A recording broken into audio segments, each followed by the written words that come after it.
One of the most common challenges in automated welding projects is scope change once the crew arrives on site.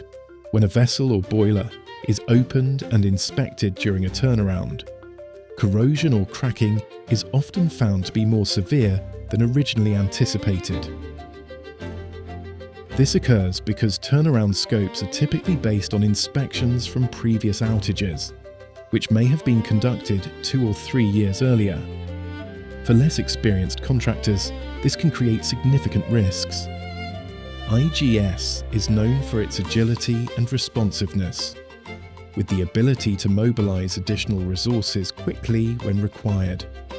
The team's experience also ensures that scope adjustments are managed efficiently and professionally.